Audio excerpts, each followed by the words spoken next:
ഒരു മനോഹര ഗ്രാമത്തിൽ ഡെയ്സി എന്ന ചെറിയ താറാക്കുഞ്ഞ് ജീവിച്ചിരുന്നു. അമ്മ അവൾക്ക് ഓരോ രാവിലെയും സ്നേഹത്തോടെ ചൂടുള്ള അപ്പം കൊടുക്കുമായിരുന്നു. ഒരു രാവിലെ ഡെയ്സി സന്തോഷത്തോടെ തന്റെ അപ്പം പിടിച്ച് കുളത്തിലേക്ക് നടക്കുകയായിരുന്നു. അവളുടെ മനസ്സ് സന്തോഷവും ആവേശവും നിറഞ്ഞിരുന്നു. വഴിയിൽ ഒരു ചെറിയ അണ്ണാൻ വിശപ്പോടെ മരത്തിനടിയിൽ ഇരിക്കുന്നതായി ഡെയ്സി കണ്ടു. അവന്റെ കണ്ണുകളിൽ ദുഃഖം നിറഞ്ഞിരുന്നു.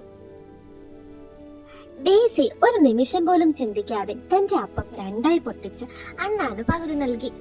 അണ്ണാൻ അതിൽ വളരെ സന്തോഷപ്പെട്ടു. ഡെയ്സി വീണ്ടും തന്റെ യാത്ര തുടർന്നു. ഇപ്പോൾ അവളുടെ കയ്യിൽ അപ്പം കുറവായിരുന്നു, എങ്കിലും അവളുടെ മനസ്സ് വളരെ സന്തോഷമായിരുന്നു. കുറച്ചു ദൂരം കഴിഞ്ഞപ്പോൾ ഒരു വയസ്സായ പക്ഷി വേലിക്കരിയിൽ ക്ഷീണിച്ചിരിക്കുന്നത് അവൾ കണ്ടു. അവന്റെ മുഖത്ത് വിശപ്പിന്റെ ദുഃഖം വ്യക്തമായിരുന്നു. ഡെയ്സി തന്റെ ബാക്കിയുള്ള അപ്പം നോക്കി, എങ്കിലും അവൾ അത് പങ്കുവയ്ക്കാൻ തീരുമാനിച്ചു.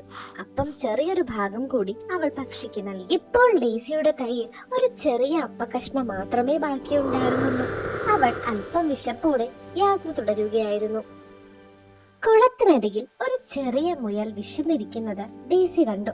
അവൾ അവന്റെ അടുത്തേക്ക് സ്നേഹത്തോടെ ചെന്നു. ഡെയ്സി തന്റെ അവസാനത്തെ ചെറിയ അപ്പവും മുയലിന് നൽകി. മുയൽ സന്തോഷത്തോടെ അവളെ നന്ദിയോടെ നോക്കി. ഡെയ്സി കുളത്തിനരികിൽ ഒറ്റയ്ക്കിരുന്നു. അവളുടെ വയർ വിശപ്പോടെ മുഴങ്ങുകയായിരുന്നു. അവൾ കുറച്ച് ദുഃഖത്തോടെ വെള്ളത്തിലേക്ക് നോക്കിയിരുന്നു. ഞാൻ ശരിയായ കാര്യമാണോ ചെയ്തത് എന്ന് ഡെയ്സി മനസ്സിൽ ചിന്തിച്ചു. അവളുടെ മനസ്സ് അല്പം ആശങ്കയിലായിരുന്നു. അപ്പോൾ അപ്രതീക്ഷിതമായി ഡെയ്സി സഹായിച്ച അണ്ണാൻ അവളുടെ അടുത്തേക്ക് ഓടി വന്നു. അവന്റെ കയ്യിൽ കുറച്ച് കടലകൾ ഉണ്ടായിരുന്നു. കുറച്ചു സമയത്തിനു ശേഷം വയസ്സായ പക്ഷിയും തിരികെ വന്നു. അവന്റെ വായിൽ മധുരമുള്ള പഴങ്ങൾ ഉണ്ടായിരുന്നു. കുറച്ചു സമയം കഴിഞ്ഞപ്പോൾ മുയലും കുറച്ച് ക്യാരറ്റുകളുമായി വന്നു. എല്ലാവരും ഡെയ്സിക്ക് ഭക്ഷണം കൊണ്ടുവന്നു. കുളത്തിനരികിൽ ഒരു ചെറിയ ആഘോഷം പോലെ മാറി. എല്ലാവരും സന്തോഷത്തോടെ ഭക്ഷണം പങ്കുവച്ചു. ഡെയ്സി അത്ഭുതത്തോടെ നോക്കി.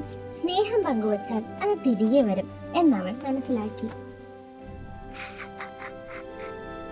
എല്ലാ മൃഗങ്ങളും ഡെയ്സിയുടെ ചുറ്റും കൂടി സന്തോഷത്തോടെ ഇരുന്നു. ആ ദിവസം കുളത്തിനരികിൽ ഒരു മനോഹരമായ സൗഹൃദം പിറന്നു. ഡെയ്സി പുഞ്ചിരിച്ചു.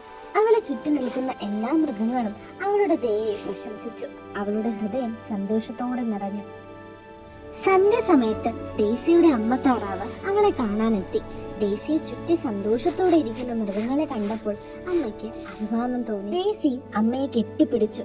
അവരുടെ സുഹൃത്തുക്കളെ എല്ലാം ചിരിച്ചുകൊണ്ട് അവരെ നോക്കി. ആ നിമിഷം സ്നേഹവും സന്തോഷവും നിറഞ്ഞതായിരുന്നു.